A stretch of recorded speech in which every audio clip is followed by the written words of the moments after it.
امروز در بستانسرای حکومتی اساسگذار صلح و وحدت ملی، پیشوای ملت، پرزیدنت جمهوری تاجیکستان محترم امامعلی رحمان، سروزیر جمهوری ازبکستان عبدالله آریپوف را که با سفر کاری به تاجیکستان تشریف آورده است به حضور پذیرفتند. جانب‌ها در جریان ملاقات سودمند و سازنده اظهار امیدواری نمودند که جلسه‌های کمیسیه‌های بین حکومتی جمهوری تاجیکستان و جمهوری ازبکستان اوید به همکاری‌های اقتصادی و تجارتی و اوید به مسئله‌های مرز دولتی در پایتخت تاجیکستان شهر دوشنبه در سطح بلند برگزار شده، نتیجه‌های کار آنها عامل مهم تحکیم بخشنده مناسبت‌های دوستانه و صمیمی دو همسایه دولت می‌گردند. تاکید گردید که جانب تاجیکستان بر رشد و گسترش بیشتری مناسبت‌های بین دولتی با ازبکستان اهمیت اولین درجه ظاهر نموده برای در آینده به سطح و صفت نو رسانیدن این روابط که در مرکز توجه سران دو دولت دوست و برادر قرار دارند تلاش به خرج خواهند داد.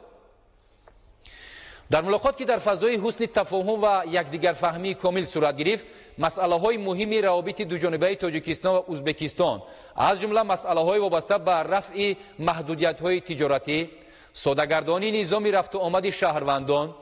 کاهش دادن تعرفه های انتقال مال و محصولات، برقرارسازی راههای آهن موجوده، پاکسازی منطقه های مینه‌بندی شده سرحد،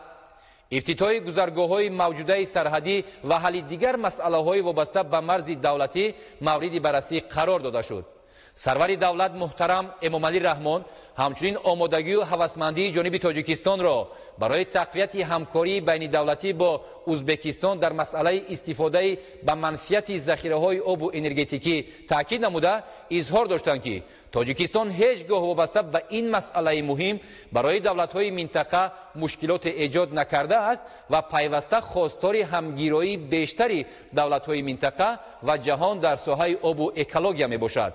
برگزاری روزهای فرهنگ جمهوری تاجیکستان در جمهوری ازبکستان و روزهای فرهنگ جمهوری ازبکستان در جمهوری تاجیکستان، تشکیل نمایش محصولات کارخانه‌های صنعتی تاجیکستان و ازبکستان و فوروم صاحبکاران و تاجران در کشورهای همدیگر، همچنین به راه ماندن خط سیر هوایی در مسیر دوشنبه تاشکند از مهمترین اقدام‌های سران هر دو دولت دوست و برادر و همسایه نزدیک در یک سال اخیر ارزیابی شد که در تحکیم مناسبت‌های اقتصادی و تجارتی و فرهنگی و انسانی نقش مؤثر گذاشته‌اند. در ملاقات همچنین مسائل همدستی دو دولت در مبارزه با خطر و تهدیدهای نامطلوب منطقه و جهان از قبیل تروریسم و اکستریمیسم و دیگر جنایت‌های فراملی مورد بررسی قرار داده شدند. هر دو جانب امیدواری خود را از آینده با برقرار مناسبت‌های دوستانه و صمیمی تاجیکستان و ازبکستان در همه ساحه‌های مورد توجه اظهار داشته برای تقویت زمینه‌های قراردادی و حقوقی رابطه‌های بین دولتی و بین حکومتی